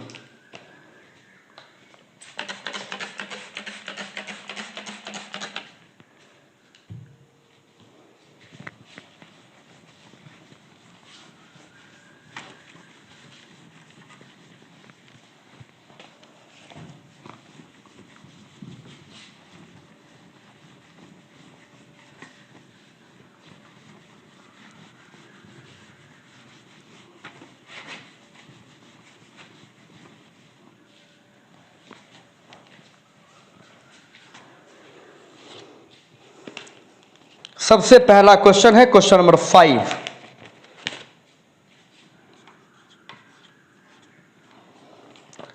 Three identical charges each having a value 1.0 into 10 to the power minus 8 coulomb are placed at the corners of an equilateral triangle of side 20 centimeter. Find the electric field and potential at the center of the triangle. Potential तो यहां पे है, ये SC Verma का question है DPP 5। जितना भी questions हैं तो पोटेंशियल जब पढ़ेंगे तब बनाइएगा, अब इलेक्ट्रिक फील्ड बनाइए। और थ्योरी पढ़ा हुआ है तो फ्रेंड्स शॉर्टकट बनाइए, डिटेल्स तब जब नहीं समझा हुआ हो। हमने कहा था कि रेगुलर ज्योमेट्री चाहे कैसा भी हो, ट्रायंगल हो, पैरेललोग्राम हो, रोम्बस हो, स्क्वायर हो, रेक्टेंगल हो, पेंटागन हो, हेक्सागन हो, अगर उसके कॉर्नर्स पे चार्ज इक्वल मैग्नीट्यूड का हुआ, चार्ज का नेचर भी सेम हुआ, तो उसके सेंटर पे इलेक्ट्रिक फील्ड होगा 0। आपसे पूछा गया है, इसका साइड वाइड दिया हुआ है, इस बात से कोई लेना देना है नहीं। नहीं समझा हुआ है तो फ्रेंड्स हम थोड़ा सा रिकॉल कर सकते हैं, हालांकि बहुत जरूरत नहीं है। देखिए एक लाइन यहां से इसको ज्वाइन कीजिए, इस पे 1 कूलम चार्ज को रखिए, तो ये वाला चार्ज इसको रिपेल करेगा दिस वे। फिर इन दोनों को ज्वाइन करिए, यहां पे 1 कूलम चार्ज को रखिए और ये करेगा इसको रिपेल दिस वे। फिर आप इन दोनों पॉइंट को ज्वाइन करिए, ये इसको रिपेल करेगा दिस वे। ये 3 इलेक्ट्रिक फील्ड मिलेगा। इन दोनों का जो रिजल्टेंट है फ्रेंड, वो आपको इधर मिल जाएगा। वेक्टर के मेथड से जब रिजल्टेंट फाइंड कीजिएगा तो इन दोनों का रिजल्ट इधर मिलेगा, और ये दोनों आपका इक्वल इन मैग्नीट्यूड और अपोजिट इन डायरेक्शन होगा। तो इस पॉइंट पे उसकी इलेक्ट्रिक फील्ड कितनी हो जाएगी? 0 हो जाएगी। फ्रेंड्स, इससे ज्यादा हम लोगों को प्रैक्टिस करने की जरूरत नहीं है। हाँ, सीखना है तो घर पर बैठ के कैलकुलेट करके देख लीजिएगा। प्रॉब्लम होगा तो हम लोग व्हाट्सएप वगैरह पे डिस्कशन कर लेंगे। 6 नंबर भी पूछा गया है। A rod of length L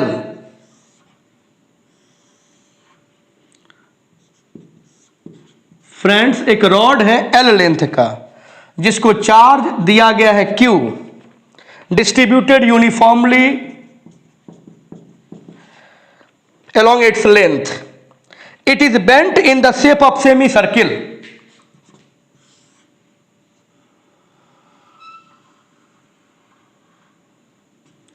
अब फ्रेंड्स, इसको सेमी सर्कल के रूप में मोड़ दिया गया है, लाइक दिस।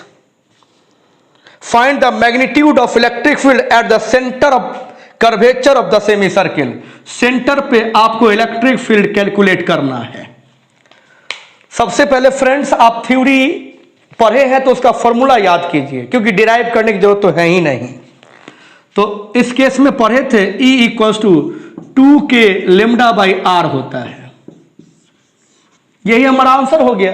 बट आंसर जिस फॉर्म में, उस फॉर्म में अरेंज करने के लिए सिंप्लीफाई करना पड़ेगा। तो करते हैं क्या? तो K की जगह पर क्या लिखिएगा? 1/4 पे एप्सिलॉन नॉट। लेमडा की जगह पर क्या लिखिएगा? Q by L। इसका लेंथ कैपिटल L है तो कैपिटल L लिखिए। यह भी तो L ही लेंथ का होगा, इसी को बेंड किया गया है, Q बाई L। बस। अब फ्रेंड्स, इसमें R नहीं दिया हुआ है, यानी R बदलना है, तो इसका रेडियस R है मान लिया।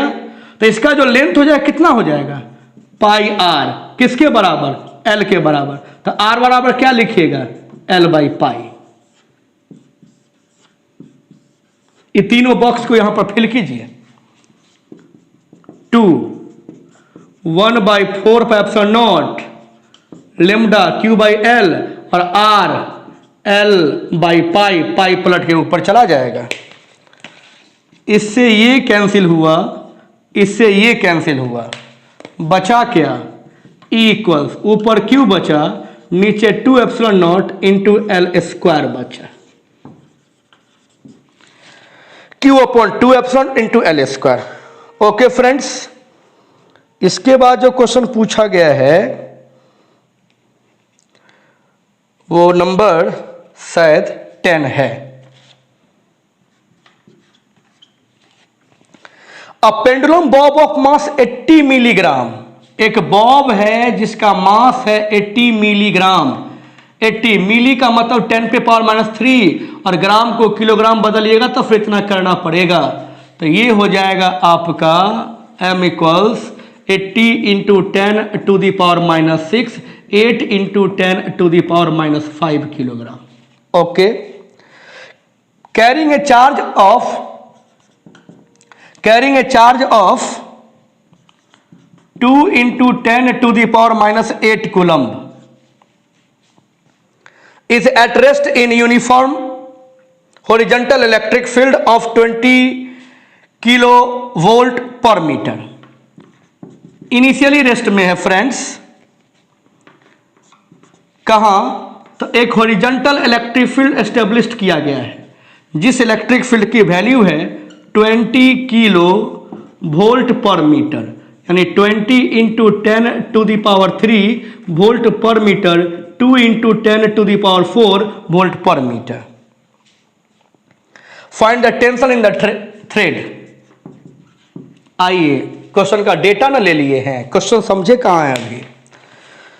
तो एक पेंडुलम है जिसका मास 80 मिलीग्राम है, पेंडुलम बॉब का, जिसका चार्ज है 2 into 10 to the power -8 coulomb. Rest में है यूनिफॉर्म इलेक्ट्रिक फील्ड के अंदर। रेस्ट में है मतलब कि ये फाइनली रेस्ट में आ चुका है।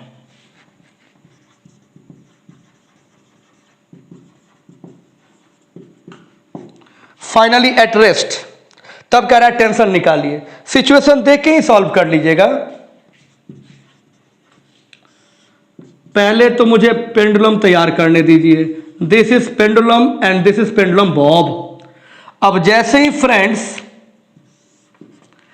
आपने यूनिफॉर्म इलेक्ट्रिक फील्ड तैयार किया होगा, ये पार्टिकल कुछ ना कुछ फोर्स एक्सपीरियंस किया होगा और वो कहीं यहां मूव कर गया होगा दिस वे, और रेस्ट में है किसी एंगल थीटा पे, तो टेंशन तो डेफिनेटली इसमें डेवलप होगा। कितना वो बताइए। इलेक्ट्रिक फोर्स इधर काम करेगा, पॉजिटिव पार्टिकल है तो पॉजिटिव पार्टिकल पे इलेक्ट्रिक फील्ड के डायरेक्शन में फोर्स काम करता है। नीचे इलेक्ट्रिक फोर्स QE, नीचे ग्रेविटी फोर्स mg काम करेगा, इधर टेंशन काम करेगा और इक्विलिब्रियम में है, मतलब फाइनली रेस्ट में है। तो फ्रेंड्स VVI इक्वेशन याद करते हैं।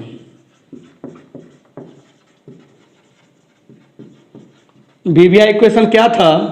tan theta equals to F upon mg। F को लिख सकते हम लोग QE अपॉन mg। यहां से थीटा निकाल लीजिए और थीटा निकालने के बाद हम लोग टेंशन निकाल लेंगे। तो आइए थीटा निकालते हैं।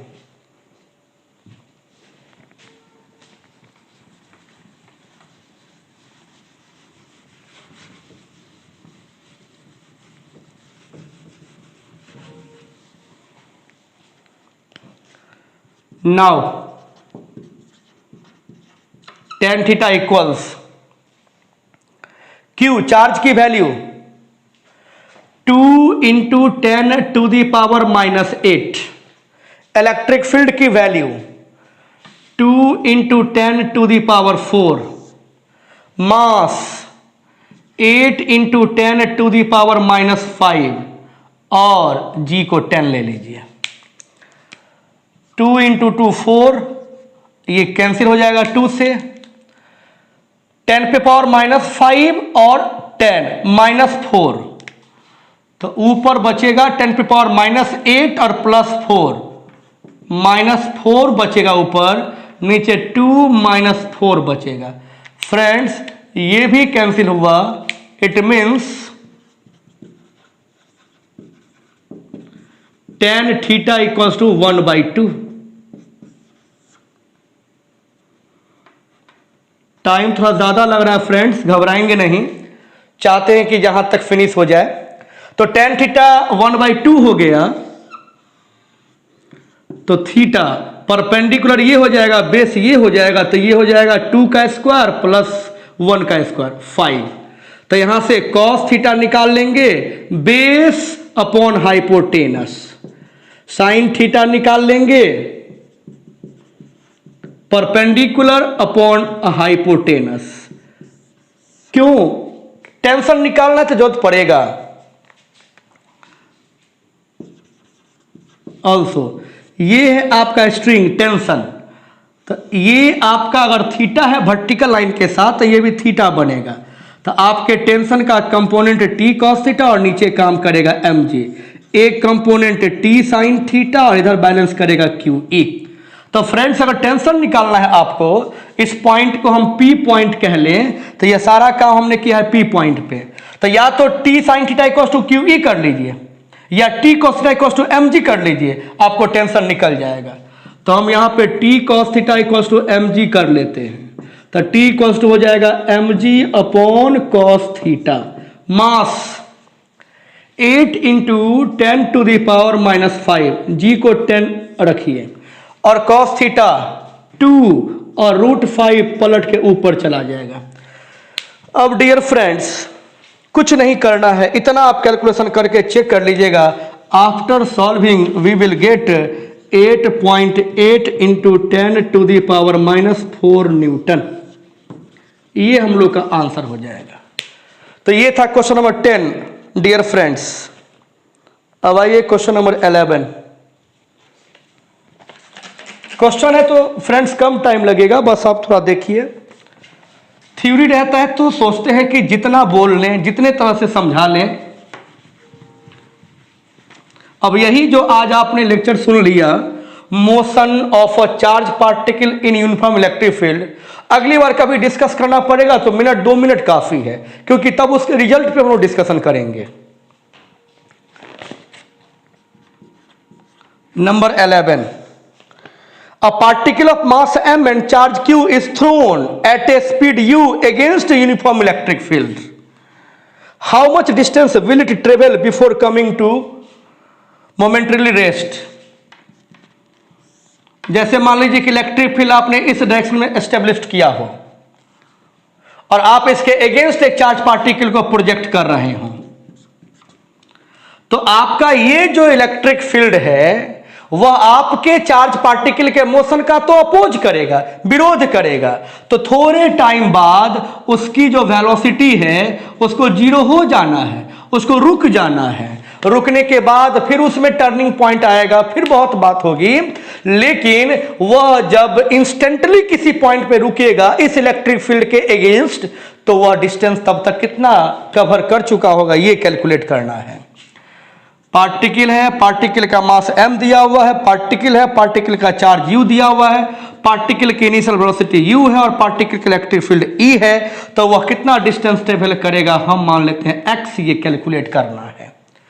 फ्रेंड्स, एक इक्वेशन आपको याद होगा, from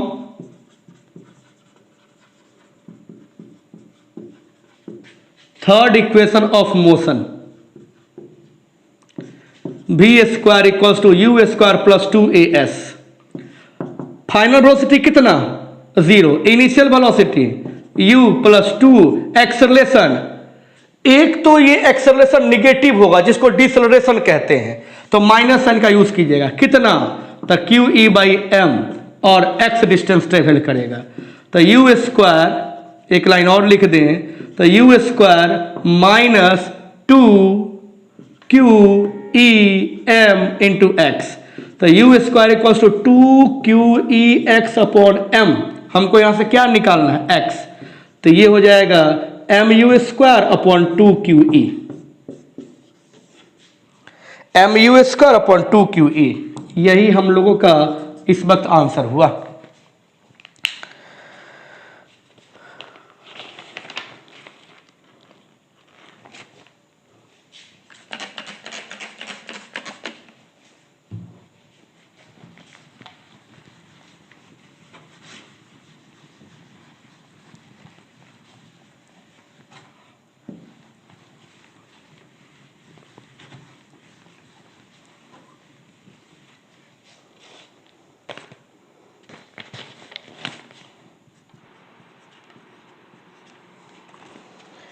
A ball of mass 100 ग्राम, 100 ग्राम, ग्राम को किलोग्राम में बदल लेते हैं, it is 10 to the power -1 gram, and a charge of 4.9 into 10 to the power -5 coulomb is released from rest in a region where horizontal electric field of 2.0 into 10 to the power 4 Newton per Coulomb exists। देखिए, एक particle है, एक ball है 100 ग्राम का, जिसका charge है 4.9 into 10 to the power -5 coulomb, rest में था और हॉरिजॉन्टल इलेक्ट्रिक फील्ड में उसे प्रोजेक्ट कर दिया गया। तो बताइए उस पर रिजल्टेंट फोर्स कितना काम करेगा, उसका पाथ क्या होएगा और 2 सेकंड के बाद वो कहां होएगा। सब काम करते हैं, सिचुएशन पहले ड्रॉ कर लेते हैं। ये इलेक्ट्रिक फील्ड है, इसमें एक पार्टिकल m मास का q चार्ज का जा रहा है। तो फ्रेंड्स, इलेक्ट्रिक फील्ड के डायरेक्शन में एक फोर्स काम करेगा QE, और मास है तो नीचे एक फोर्स काम करेगा mg। तो इस पे जो रिजल्टेंट फोर्स का डायरेक्शन होगा वही होगा उसके मोशन का डायरेक्शन, वही होगा उसका पाथ, और वही बतलाएगा वो 2 सेकंड बाद कहाँ रुकेगा। तो ये है आपका F रिजल्टेंट, ये है आपका एंगल थीटा जिस पे वो इलेक्ट्रिक फील्ड के साथ मूव करने वाला है। तो हमारा जो फर्स्ट क्वेश्चन है वो रिजल्टेंट फोर्स पूछ रहा है। तो फ्रेंड्स ये है क्यू ई, ये है एम जी, तो हो जाएगा क्यू ई का स्क्वायर प्लस एम जी का स्क्वायर। अब क्या कीजिए, यहीं पर क्यू ई और एम जी की वैल्यू कैलकुलेट कर लीजिए। Q 4.9 into 10 to the power 5, E 2 into 10 to the power 4, 4.9 into 2 9.8 into 10 to the power -1 0.98 newton. Q E निकल गया, एम जी निकाल लेते हैं। मास है 10 पे पावर -1, जी है 9.8, इट इज ऑल्सो 0.98 न्यूटन। तो रिजल्टेंट फोर्स हो जाएगा फ्रेंड्स 0.98 का स्क्वायर प्लस 0.98 का स्क्वायर, ये हो जाएगा 0.98 √2। After solving we will get 1.4 newton. Friends आपको ये आंसर मिल जाएगा। कितने एंगल पे? तो क्यू ई और एम जी दोनों इक्वल है, तो लिख लेंगे tan theta equals to perpendicular by base, यानी M G upon Q E 0.98 अपॉन 0.981, tan theta equals to 1, so theta equals to 45 degree. तो फ्रेंड्स जब आप हॉरिजॉन्टल इलेक्ट्रिक फील्ड में किसी पार्टिकल को प्रोजेक्ट कीजिएगा तो इलेक्ट्रिक फील्ड के साथ 45 डिग्री पर वह मोशन करेगा, जहां उसकी वैल्यू होगी नेट फोर्स उस पर 1.4 न्यूटन का काम करेगा। फ्रेंड्स इस बात को याद रखिएगा कि अगर कोई चार्ज पार्टिकल इलेक्ट्रिक फील्ड के अंदर मोशन करेगा, अगर कोई चार्ज पार्टिकल इलेक्ट्रिक फील्ड के अंदर मोशन करेगा इलेक्ट्रिक फील्ड के परपेंडिकुलर, तब उसका पाथ होगा पैराबोला। इलेक्ट्रिक फील्ड के परपेंडिकुलर नहीं अगर मोशन करेगा तो उसका पाथ स्ट्रेट लाइन होगा। अब वो straight line in the direction of electric field हो या at some angle with the electric field हो, वो तो डेटा पे डिपेंड करता है। ग्रेविटी फोर्स को इग्नोर करना चाहते हैं, नहीं करना चाहते हैं, इस सब फैक्टर पे डिपेंड करता है। एक क्वेश्चन हो गया फ्रेंड्स। अब हम लोग का दूसरा क्वेश्चन हमसे ये पूछ रहा है, क्या बतलाइए कि इसका पाथ कैसा होगा। श्योरली पाथ स्ट्रेट लाइन होगा, path will be straight line. तीसरा क्वेश्चन पूछ रहा है किधर रिजल्टेंट फोर्स जिधर काम करेगा उस डायरेक्शन में ही मोशन करेगा, तो फ्रेंड्स यही उसका पाथ होगा। थर्ड कह रहा है कि 2 सेकंड बाद वो कहां होगा। एक फॉर्मूला होता है v square equals u square plus 2, अच्छा नहीं, हमें तो 2 सेकंड बाद बताना है। तो आप second equation of motion use कर लीजिए। From second equation of motion s equals you T plus half A T square. u क्या है, इनिशियली पार्टिकल रेस्ट में था 0, हाफ एक्सेलरेशन कितना काम करेगा, तो एक्सेलरेशन होता है F equals to M A, तो A equals to F by M, और 2 सेकंड बाद 2 का स्क्वायर 4। तो फ्रेंड्स क्या कीजिए, यहाँ पर इस 2 को इससे कैंसिल कर दीजिएगा, तो 2 हो जाएगा, यहाँ पर हो जाएगा 2F अपॉन एम। 2 फोर्स कितना काम कर रहा है, 1.4 न्यूटन का। मास कितना काम कर रहा है, 10 टू द पावर -1,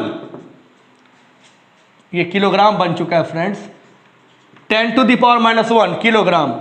ये लिखेंगे 2 इंटू 14/10 लिख सकते हैं इसको, और इसको 1/10, 10 प्लट के ऊपर कर दीजिएगा, तो S इक्वल्स टू 28 मीटर। देखिए लेक्चर थोड़ा लंबा हो जाता है तो हमें भी टेंशन होता है, आपको तो होता ही होगा वो लेंथ देख करके, लेकिन बस आप फिनिश कर लेंगे तो एक टेंशन ये भी खत्म हो जाएगा। तो हम लोग का 12 नंबर कंप्लीट हो गया फ्रेंड्स। आइए 13 नंबर की बात करते हैं।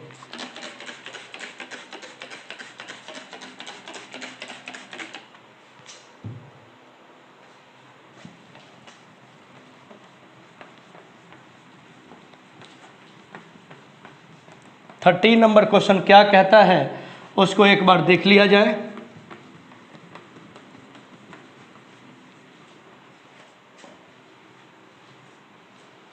थर्टीन नंबर क्वेश्चन है,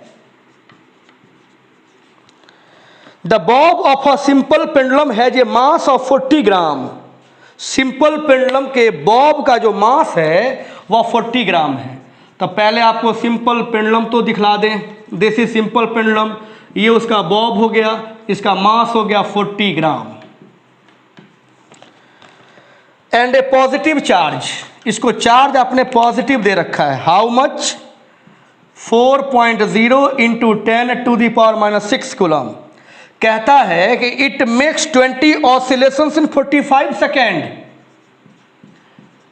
20 ऑसिलेशंस इन 45 सेकेंड। 45 सेकेंड में यह 20 ऑसिलेशंस कंप्लीट करता है। ऑसिलेशन समझाते हैं भी क्या होता है। तो कहता है कि अगर इलेक्ट्रिक फील्ड अपवर्ड डायरेक्शन में हम एस्टेब्लिश कर दें, सिचुएशन 2, अगर हम इलेक्ट्रिक फील्ड को अपवर्ड डायरेक्शन में एग्जिस्ट कर दें, जिस इलेक्ट्रिक फील्ड की वैल्यू 2.5 इंटू 10⁻⁴ न्यूटन पर कूलम्ब हो, तो बतलाइए अब जो 20 ऑसिलेशंस ये कंप्लीट करेंगे उसमें कितना टाइम लगेगा। तो पहले 20 ऑसिलेशंस कंप्लीट करने में उनको 45 सेकेंड लगता था जब इलेक्ट्रिक फील्ड के एब्सेंस में बात करी जा रही थी। अगर अपवर्ड डायरेक्शन में एक इलेक्ट्रिक फील्ड को हम एस्टेब्लिश कर दें, तब उसी चार्ज पार्टिकल को, उसी बॉब को 20 ऑसिलेशंस कंप्लीट करने में कितना टाइम लगेगा। इस सिचुएशन को आगे बढ़ाते हैं फ्रेंड्स। ये है आपका सिंपल पेंडुलम। सिंपल पेंडुलम में पार्टिकल अभी ओ पे है, थोड़ी सी वेलोसिटी देके छोड़ दीजिए आप, तो कुछ इस तरह से मोशन करता हुआ आपको दिखेगा। कभी वो ए पॉइंट पे होगा, कभी बी पॉइंट पे होगा। तो ओ से जाएगा ए से फिर आएगा ओ से जाएगा बी, और बी से फिर वापस आएगा ओ पे। तो इसको कहा जाता है वन ऑसिलेशन। एक ऑसिलेशन पूरा होने का मतलब है ओ से ए पे जाना, ए से ओ पे आना, ओ से बी पे जाना, बी से ओ पे आना। तो ऐसा 20 बार कंप्लीट करता है वह। तो उस टाइम पे जो टाइम लगता है उसको टाइम पीरियड कह लीजिए, उसको T1 से रिप्रेजेंट कर लीजिए। उस टाइम पे उसको लगता है 45 सेकेंड इन 20 ऑसिलेशंस। तो फ्रेंड्स 20 ऑसिलेशंस कंप्लीट करने में उसको 45 सेकेंड लगा। तो इस वक्त एक फॉर्मूला तैयार कीजिए। टाइम का फॉर्मूला होता है 2 pi root L upon G। तो आप T को इस वक्त 45 सेकेंड लिख लीजिए। 2 पाई रहेगा, L रहेगा, G रहेगा। ये आपका फर्स्ट इक्वेशन हो गया। अब सेकेंड इक्वेशन में आ जाएं, इसके सामने आ जाइए। जब आपने इलेक्ट्रिक फील्ड को एस्टेब्लिश कर दिया, तब इसका जो टाइम पीरियड का फॉर्मूला है वो बदल जाएगा। In the presence of electric field, इस बॉब पे इलेक्ट्रिक फील्ड ऊपर काम कर रहा है, यानी उसके वजह से एक फोर्स, एक एक्सेलरेशन ऊपर मिलेगा, और एक एक्सेलरेशन तो नीचे काम करता ही है जी। तो अब इस पे जो एक्सेलरेशन होगा उसको हम लोग कहेंगे इफेक्टिव एक्सेलरेशन, और उस एक्सेलरेशन की वैल्यू हो जाएगा जी माइनस ए।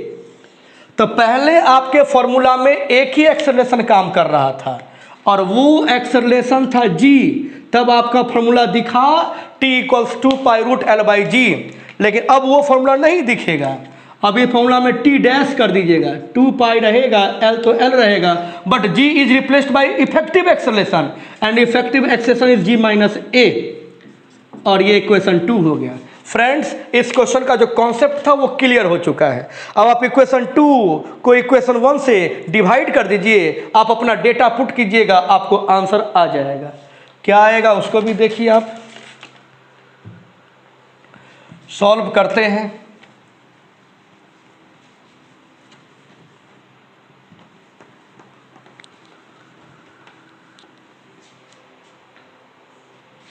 ठीक से देखिएगा, हम भी थोड़ा जल्दी जल्दी ही करना चाहते हैं। तो फ्रॉम इक्वेशन 1 एंड 2, तो T dash by T equals equation 2 divided by equation 1 कर रहे हैं। तो ये हो जाएगा 2 पाई, रेखीय रूट ले लीजिए एल जी माइनस ए। अब वो हो जाएगा 2 पाई, पलट के आपको लिख देना चाहिए, ये हो जाएगा आपका G by L. 2 pi L L cancel, तो T dash equals to T root G upon G minus ए।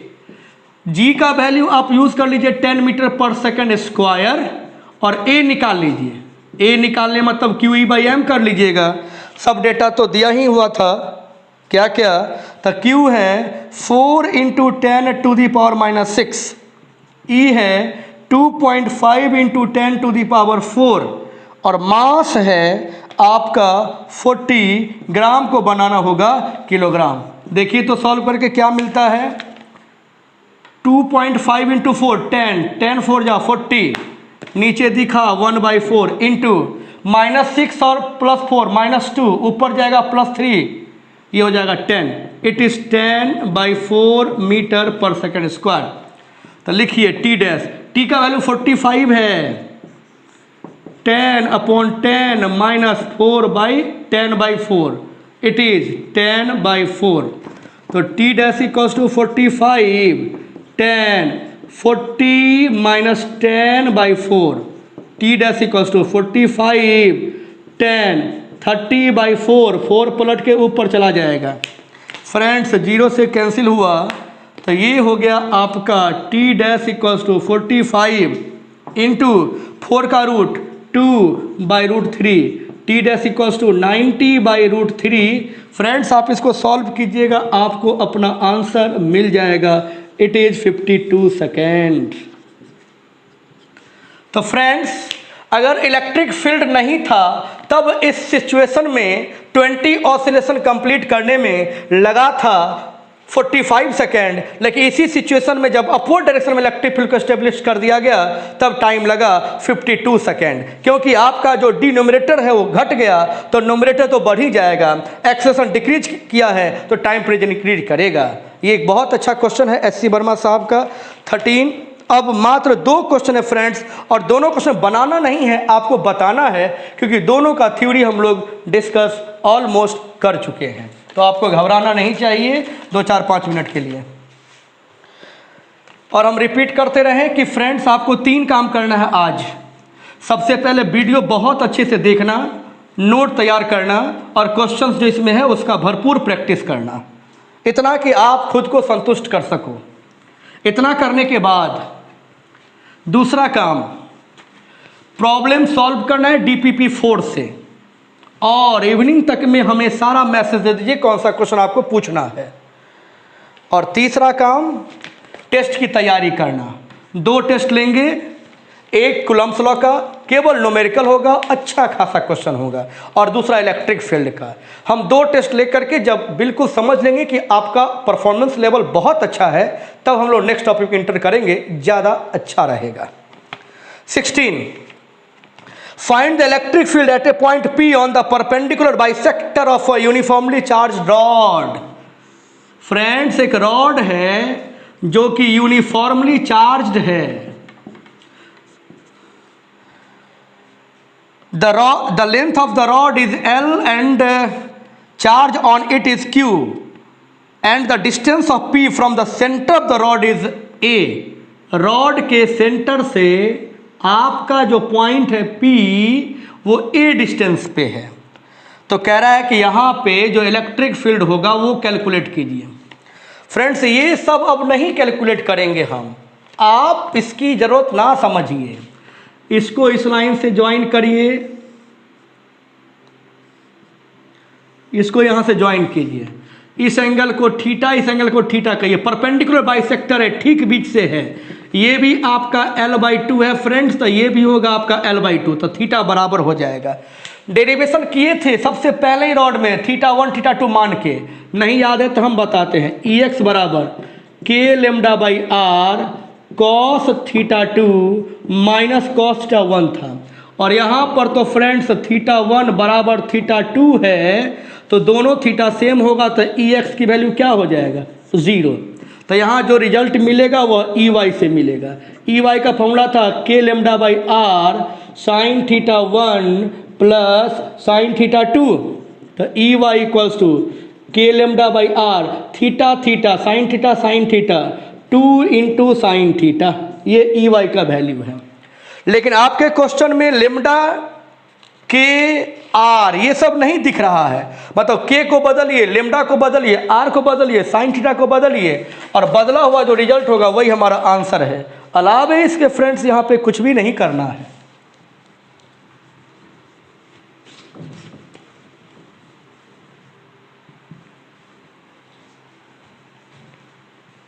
देखिए तो फ्रेंड्स हेयर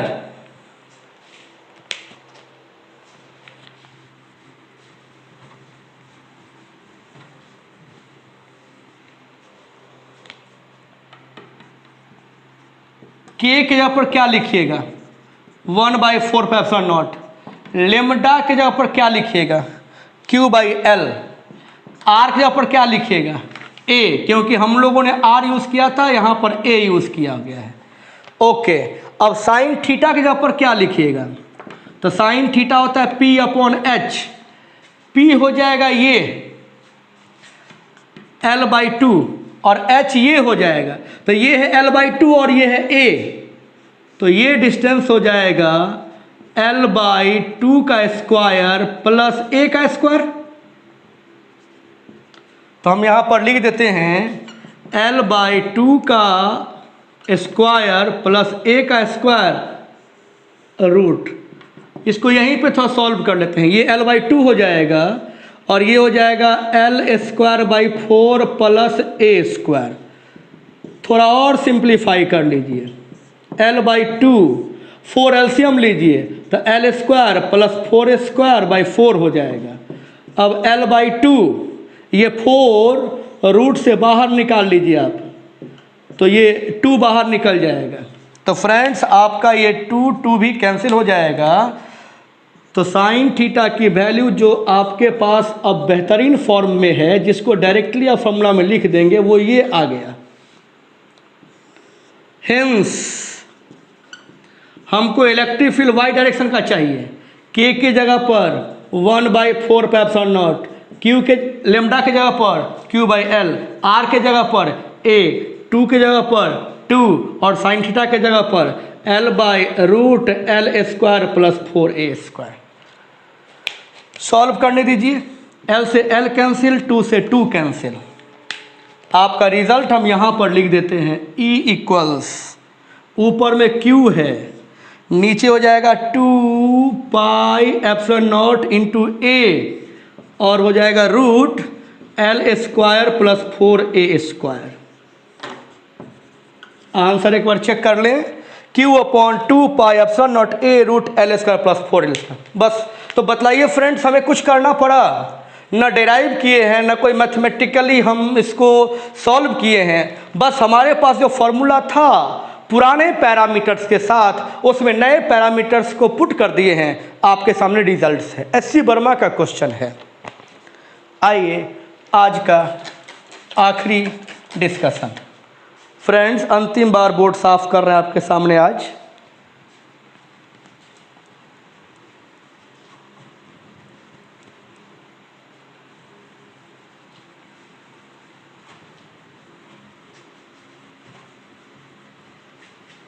पूरे साफ कर लेते हैं।